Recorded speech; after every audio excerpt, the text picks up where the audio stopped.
કહેવાય છે કે પોલીસ એ પ્રજાનો મિત્ર છે, પરંતુ સુરત પોલીસે આ ઉક્તિને સાર્થક કરતા એક ડગલું આગળ વધી સામાજિક જવાબદારીનું ઉત્કૃષ્ટ ઉદાહરણ પૂરું. શહેરના દેલાડવા તળાવ પાસે ત્યજી દેવાયેલી માસૂમ બાળકીને વહારે સુરત પોલીસ આવી ન માત્ર જીવ બચાવ્યો પણ તેનું નામકરણ કરી તેના ભવિષ્યની પણ જવાબદારી સ્વીકારી. બાળકી હસતા હસતા મળી આવતા શહેર પોલીસે તેનું નામ હસ્તી રાખી દીધું. બાળકીના જન્મના 6થા દિવસે સુરત પોલીસ કમિશનર અનુપમસિંહ ગહેલોતની વિશેષ ઉપસ્થિતિમાં બાળકીના નામકરણ વિધિનો કાર્યક્રમ યોજાયો તેમજ બાળકીના નામે બેંકમાં ખાતું પણ ખોલવામાં આવશે.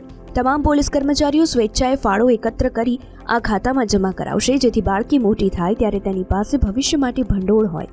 ત્યારે હાલમાં ડિંડોલીના પીઆઈ આરજે ચુડાસમાની દેખરેખ હેઠળ 24 કલાક મહિલા પોલીસ કર્મીઓ બાળકીની માતાની જેમ સેવા કરી રહ્યા છે. ત્યારે હસ્તી હવે સુરત પોલીસની દીકરી બની છે.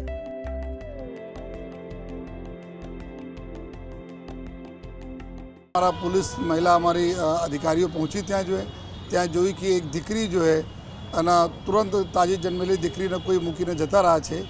રાત્રે 10 વાગે ખૂબ ઠંડ પણ હતી જો અને આમાં છતાં જો દીકરી હતી હસતી હતી જો તો એના સ્માઇલ જોઈને જો એના નામ બી અમે લોકો હસતી રાખ્યા જો અને તાત્કાલિક એના હોસ્પિટલ લઈ ગયા. હોસ્પિટલમાં એના સારવાર અને ચેકઅપ થયા જો એકદમ સંપૂર્ણ હેલ્ધી ડૉક્ટરશ્રી જણાવેલ કે હેલ્ધી દીકરી છે જો અને પછી તુરંત CWC जो સેન્ટર છે ચાઇલ્ડ વેલફેર સેન્ટર છે કતારગામમાં ત્યાં એના મૂકવામાં આવેલા છે.